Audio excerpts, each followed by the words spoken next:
Hello friends. आज हम discuss करेंगे फोटो इलेक्ट्रिक इफेक्ट के बारे में। इसमें हम जानेंगे photo electric effect, concept of photon, work function, experimental setup, observation of photo electric current and Einstein photo electric equation and application of the photo electric equation. तो चलिए शुरू करते हैं। What is photo electric effect? Photo electric effect क्या है? जब photon metal surface से interact होता है, फोटोन मतलब लाइट जब मेटल सरफेस से गिरती है तो मेटल सरफेस से इलेक्ट्रॉन एमिट होता है, तो इसी फिनोमेना को फोटो इलेक्ट्रिक इफेक्ट कहते हैं। मतलब फोटोन के इंटरेक्शन से इलेक्ट्रॉन का मेटल सरफेस से बाहर निकलना ही फोटो इलेक्ट्रिक इफेक्ट कहलाता है। The phenomena of emission of electron from the metal surface due to action of light or photon is called photoelectric effect। अब इस फोटोन के एक्शन से जो इलेक्ट्रॉन निकलता है वो सर्किट में उससे करंट फ्लो होती है, तो इस करंट को फोटोइलेक्ट्रिक करंट बोलते हैं और इस फिनोमेना को फोटो एमिशन बोलते हैं। तो photo electric effect first experimental verify किसने किया था? HR hertz. 1887 में HR हर्ट्ज ने इसको वेरीफाई किया था, photo electric effect. Photo electric effect phenomena को क्लासिकल थ्योरी एक्सप्लेन नहीं कर पाई। क्लासिकल थ्योरी के सामने प्रॉब्लम क्या आई थी? क्लासिकल थ्योरी ये चीज नहीं एक्सप्लेन कर पाई कि जैसे ही फोटोन मेटल सरफेस पे गिरता है वैसे ही करंट फ्लो होने लगती है। मतलब जैसे मेटल सरफेस से फोटोन गिरता है तैसे इलेक्ट्रॉन बाहर निकलता है मेटल सरफेस से और करंट फ्लो होने लगती है। लेकिन क्लासिकल थ्योरी ने ये कहा था कि अगर फोटोन गिरेगा मेटल सरफेस पे तो एनर्जी ट्रांसफर होने में टाइम लगेगा, जिससे कुछ टाइम लगेगा इलेक्ट्रॉन को एमिशन होने में, टाइम लैग होगा। लेकिन ऐसा नहीं हुआ। एक्सपेरिमेंटली ऐसा देखा गया कि जैसे फोटोन गिरता है तुरंत इलेक्ट्रॉन बाहर निकलता है और करंट फ्लो होने लगती है। तो इस चीज को क्लासिकल थ्योरी ने एक्सप्लेन नहीं कर पाया। इस फेलियर को प्लैंक्स ने particle theory of physics, particle theory का कॉन्सेप्ट दिया। उसमें कहा, प्लैंक्स ने क्या कहा? State that energy is not continuous but discrete. मतलब लाइट एनर्जी जो है वो कॉन्टिन्यूअस ना होके डिस्क्रीट है।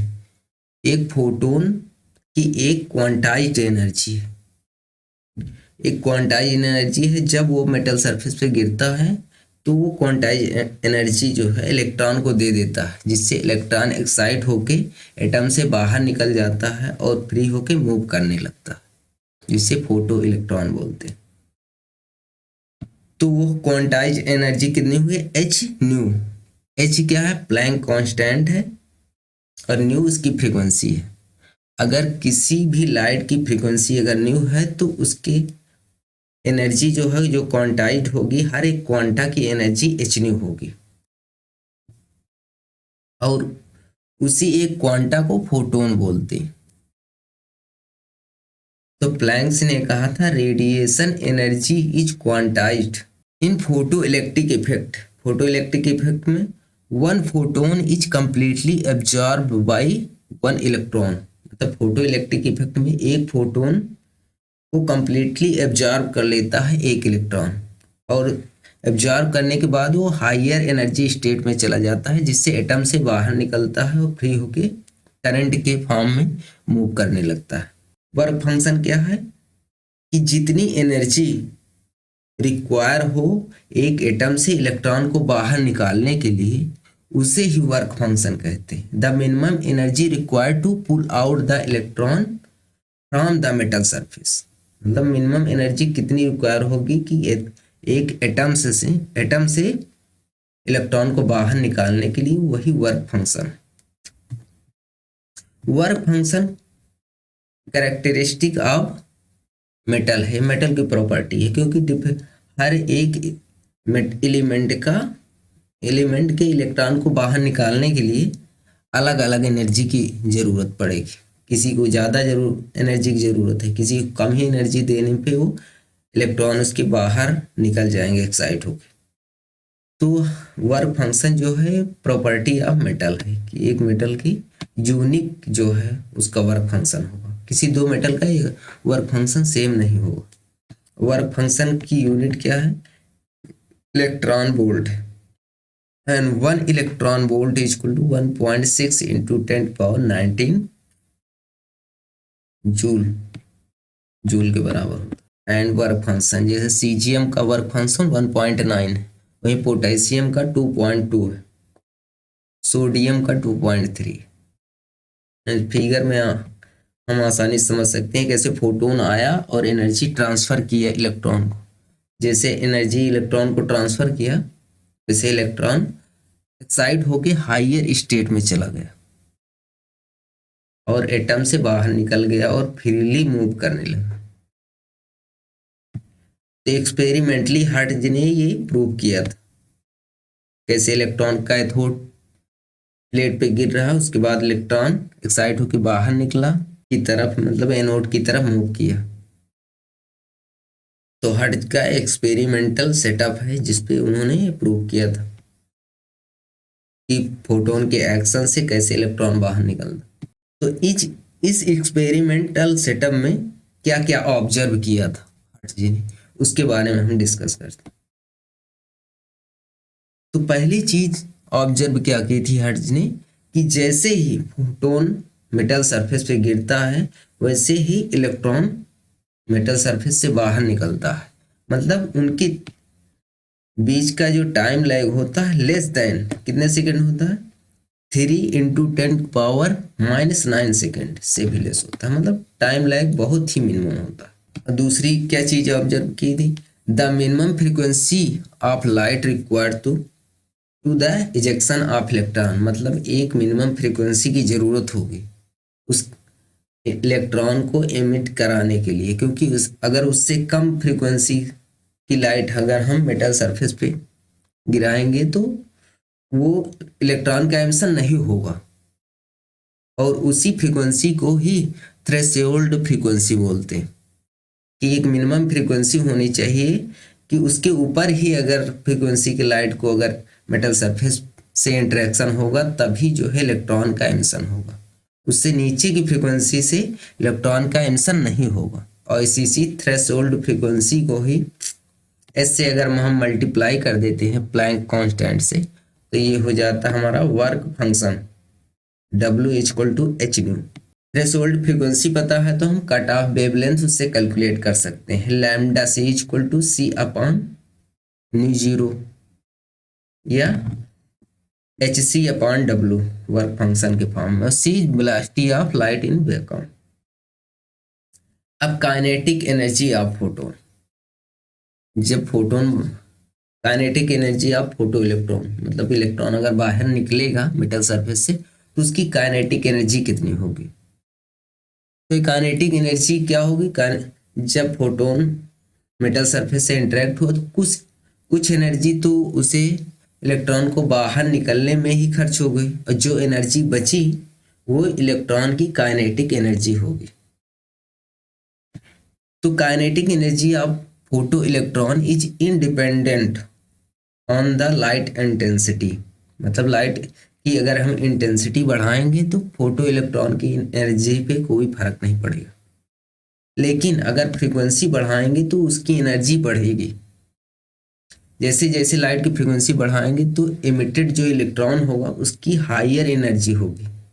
इस ग्राफ में हम देख सकते हैं तो मैक्सिमम एनर्जी और फ्रीक्वेंसी के बीच में ग्राफ है, जब हम फ्रीक्वेंसी बढ़ा रहे हैं तब एनर्जी इंक्रीज हो रही है, और ये एक μ0 थ्रेशोल्ड फ्रीक्वेंसी है, इसके ऊपर ही इलेक्ट्रॉन का एमिशन होगा, इसके नीचे नहीं होगा।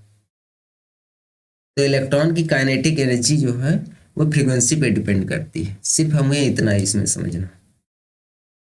A fixed frequency of light, the number of emitted electron, photoelectron is proportional to the intensity। लेकिन हम इंटेंसिटी बढ़ाएंगे तो नंबर ऑफ इलेक्ट्रॉन की संख्या बढ़ेगी, एनर्जी तो नहीं बढ़ेगी लेकिन नंबर ऑफ इलेक्ट्रॉन की संख्या बढ़ेगी। जैसे इंटेंसिटी बढ़ाएंगे ज़्यादा इलेक्ट्रॉन का एमिशन होगा। Photo electric current increase with the accelerating potential. Photo electric current increase करेगी जब कैथोड और एनोड के बीच में पोटेंशियल बढ़ाएंगे। पोटेंशियल डिफरेंस यहाँ देखते हैं। कैथोड और एनोड के बीच में अगर पोटेंशियल डिफरेंस ज़्यादा बढ़ाएंगे तो ज़्यादा इलेक्ट्रॉन मूव करेंगे कैथोड से एनोड की ओर, जिससे जो है ज़्यादा करंट फ्लो होगी। तो कैथोड और एनोड के बीच में पोटेंशियल डिफरेंस बढ़ाने पर करंट भी इंक्रीज करेगा, फोटो इलेक्ट्रिक करंट। लाइट की इंटेंसिटी बढ़ाने पे करंट, दोनों के बीच में ग्राफ है, लीनियरली इंक्रीज कर रहा है। जैसे ही लाइट की इंटेंसिटी बढ़ाएं करंट भी उसी रेट से इंक्रीज कर रहा है। अब हम बात करते हैं सेचुरेशन करंट। सेचुरेशन करंट क्या है कि कैथोड और एनोड के बीच में अगर हम पोटेंशियल बढ़ाते जाएंगे तो करंट इंक्रीज करती जाएगी, लेकिन एक लिमिट के बाद करंट कांस्टेंट हो जाएगी। उसके आगे अगर हम पोटेंशियल बढ़ाते हैं तो करंट इंक्रीज नहीं करेगी, तो उसी को बोलते हैं सेचुरेशन करंट। मतलब वो मैक्सिमम करंट जिसके आगे इंक्रीज ना करे करंट, तो बोलते हैं saturation current. Saturation current increase with intensity, मतलब अगर हम इंटेंसिटी बढ़ाएंगे तो इलेक्ट्रॉन की संख्या बढ़ेगी जिससे करंट इंक्रीज करेगी, तो सेचुरेशन करंट भी इंक्रीज करेगी।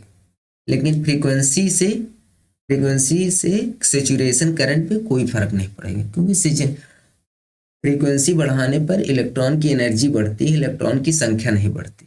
इलेक्ट्रॉन की संख्या बढ़ेगी तभी करंट बढ़ेगा, सिंपल सी बात।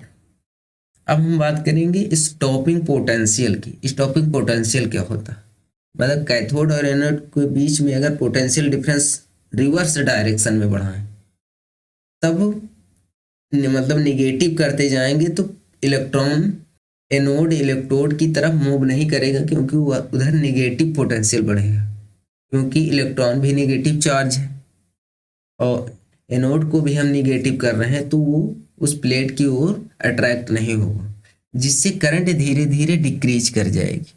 तो जैसे जैसे पोटेंशियल इतना हम निगेटिव कर दें करंट जीरो हो जाए, उसी को बोलते हैं रिटार्डिंग पोटेंशियल। रिटार्डिंग पोटेंशियल बोलते हैं, मतलब वह निगेटिव पोटेंशियल जिस पे करंट जीरो हो जाए तो उसको बोलते हैं रिटार्डिंग पोटेंशियल। करंट जीरो हो जाए उसको स्टॉपिंग पोटेंशियल या रिटार्डिंग पोटेंशियल बोलते हैं। और के मैक्स इक्वल टू ईवी होता है, इलेक्ट्रिक चार्ज है, ये maximum kinetic energy of electron. Photo electric effect का लॉ हम बात करते हैं, इसके बारे में क्या क्या ऑब्जर्व किया है, उसी का समराइज पार्ट है ये। इलेक्ट्रॉन आर एमिटेड इंस्टेंटेनियली, मतलब जैसे ही लाइट फोटोन गिरेगा मेटल सरफेस पे इलेक्ट्रॉन का एमिशन हो जाएगा, पहली थिंग। दूसरी, एक photo electric current is directly proportional to the light intensity, मतलब लाइट की अगर इंटेंसिटी बढ़ाएंगे तो फोटो इलेक्ट्रिक करंट इंक्रीज करेगा। नो फोटो करंट इंक्रीज, मतलब अगर थ्रेशोल्ड फ्रीक्वेंसी से अगर नीचे की फ्रीक्वेंसी की लाइट अगर मेटल सरफेस पे इंटरेक्ट होगा तो कोई इलेक्ट्रिक करंट नहीं प्रोड्यूस होगी। थ्रेशोल्ड फ्रीक्वेंसी से ऊपर की ही लाइट हमें यूज करनी होगी फोटो इलेक्ट्रिक फिनोमेना को होने के लिए। Number 4, maximum kinetic energy. Kinetic energy आप है फोटो इलेक्ट्रॉन किसके प्रोपोर्शनल होगा, फ्रीक्वेंसी के, और इंटेंसिटी पे को इंडिपेंडेंट होगा इंटेंसिटी पे। मतलब काइनेटिक एनर्जी अगर फ्रीक्वेंसी इंक्रीज करेंगे तो बढ़ेगी, जबकि इंटेंसिटी इंक्रीज और डिक्रीज करने से काइनेटिक एनर्जी पे कोई फर्क नहीं पड़ेगा। Stopping potential is independent of light intensity, मतलब स्टॉपिंग पोटेंशियल का लाइट इंटेंसिटी पे कोई फर्क नहीं पड़ेगा, इस डिपेंड करेगा सिर्फ फ्रीक्वेंसी पर। फ्रीक्वेंसी अगर ज़्यादा होगी तो स्टॉपिंग पोटेंशियल भी ज़्यादा लगाना पड़ेगा। अब हम बात करते हैं आइंस्टाइन फोटो इलेक्ट्रिक इक्वेशन के बारे में। आइंस्टाइन ने एक इक्वेशन दिया फोटो इलेक्ट्रिक एक्सपेरिमेंट पे ऑब्जर्व करके, उसका नाम है, आइंस्टाइन ने बताया कि अगर लाइट मेटल सरफेस पे गिरती है तो उसकी कुछ एनर्जी वर्क फंक्शन में वेस्ट होती है, क्योंकि इलेक्ट्रॉन को एटम से बाहर निकालने में कुछ खर्च होती है, कुछ जो बचती है वो इलेक्ट्रॉन की काइनेटिक एनर्जी होती है। तो मान लीजिए फोटोन की एनर्जी ई है, वर्क फंक्शन में डब्लू खर्च हो गई, तो ई से अगर हम डब्लू माइनस कर देंगे तो के एम जो होगी वो इलेक्ट्रॉन, फोटो इलेक्ट्रॉन की काइनेटिक एनर्जी होगी। तो सिंपल सा इक्वेशन है, K is equal to E minus W. ये आइंस्टाइन ने कहा, first portion of energy use to overcome the surface barrier and come out the metal surface, this part is work function. मतलब पहला part work function में खर्चा होगा photon का energy का, और remaining portion of energy use to accelerate photo electron and equal to the maximum kinetic energy of photon. Second जो energy बचेगी वो फोटो इलेक्ट्रॉन की काइनेटिक एनर्जी हो।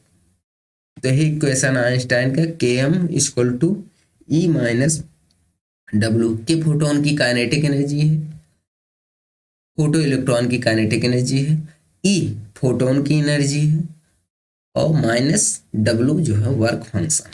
Comparison between the classical physics and quantum physics about the photo electric effect. तो photo electric effect जो phenomena होता है उसको क्लासिकल फिजिक्स ने एक्सप्लेन किया था और क्वांटम फिजिक्स ने। तो आइए हम दोनों में देखते हैं। तो पहले प्रॉब्लम इसमें यह थी कि इंस्टेंट एमिशन ऑफ इलेक्ट्रॉन, मतलब तुरंत इलेक्ट्रॉन का एमिशन जो हो रहा है उसको क्लासिकल थियरी ने कैसे एक्सप्लेन किया था। तो इन्होंने बताया था कि transfer of energy of wave front, मतलब वेव फ्रंट के थ्रू इलेक्ट्रोमैग्नेटिक वेव होती है लाइट, जो इलेक्ट्रॉन को एनर्जी ट्रांसफर करेगी जिसमें कुछ टाइम लगेगा, इट्स टेक सम टाइम। तो ये एक्सपेरिमेंटली देखा गया तो उनके बीच में कोई टाइम नहीं लग रहा था। तो इस चीज को क्लासिकल थियरी ने एक्सप्लेन किया, the energy transfer by the elastic collision of photon, मतलब फोटोन और इलेक्ट्रॉन के बीच में इलास्टिक कोलिजन होता है, they almost no time delay, मतलब इलास्टिक कोलिजन होता है, कोलिजन में तुरंत एनर्जी ट्रांसफर हो जाती है, मतलब कोई टाइम नहीं लगता उनके बीच।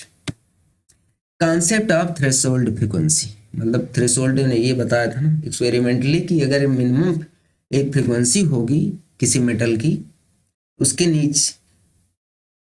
नीचे फ्रीक्वेंसी बोलो या उसका वर्क फंक्शन होगा, उसके नीचे की फ्रीक्वेंसी अगर फ्रीक्वेंसी की लाइट अगर उस पर गिरेगी तो वो इलेक्ट्रॉन का एमिशन नहीं करेगा। तो क्लासिकल थ्योरी ने इसको बताया था कि incident light of sufficient intensity can eject electron. तो इन्होंने क्लासिकल थ्योरी ने कहा था कि अगर किसी भी इंटेंसिटी का लाइट अगर उस पर गिरे तो इलेक्ट्रॉन का एमिशन होगा, जबकि एक्सपेरिमेंटली ऐसा देखा गया था कि एक पार्टिकुलर फ्रीक्वेंसी के बाद लाइट का एमिशन नहीं हो रहा था। तो इस चीज को क्लासिकल थ्योरी ने एक्सप्लेन किया था कि वह क्वांटम थ्योरी ने एक्सप्लेन किया था कि एक निश्चित फ्रीक्वेंसी के नीचे की अगर लाइट मेटल सरफेस पे गिरेगी तो इलेक्ट्रॉन का एमिशन नहीं होगा, क्योंकि हर एक मेटल का अपना एक वर्क फंक्शन होता है। Maximum kinetic energy of photo electron depend on the frequency, मतलब फोटो इलेक्ट्रॉन की जो काइनेटिक एनर्जी है वो इंटेंसिटी पे ना डिपेंड करके फ्रीक्वेंसी पे ही डिपेंड करेगा। लेकिन क्लासिकल थ्योरी ने कहा था कि इंटेंसिटी पे डिपेंड करेगा, क्योंकि इंटेंसिटी बढ़ाने पर लाइट की एनर्जी बढ़ेगी। क्लासिकल थ्योरी ने ये कहा था, जबकि एक्सपेरिमेंटली ऐसा देखा गया था कि लाइट की इंटेंसिटी बढ़ाने पे उसकी संख्या तो बढ़ रही थी लेकिन एनर्जी नहीं बढ़ रही थी। तो इस चीज को क्वांटम थ्योरी ने एक्सप्लेन किया था कि फोटोन की energy only depend on the frequency, और ज़्यादा फ्रीक्वेंसी का अगर फोटोन होगा तो ज़्यादा एनर्जी इलेक्ट्रॉन को ट्रांसफर करेगा, और ये सी बात है इलेक्ट्रॉन की भी एनर्जी ज़्यादा होगी। तो इसको एक्सप्लेन किया था कि जितनी हाई एनर्जी का फोटोन होगा उतना ज़्यादा एनर्जी का फोटो इलेक्ट्रॉन इमिट करेगा।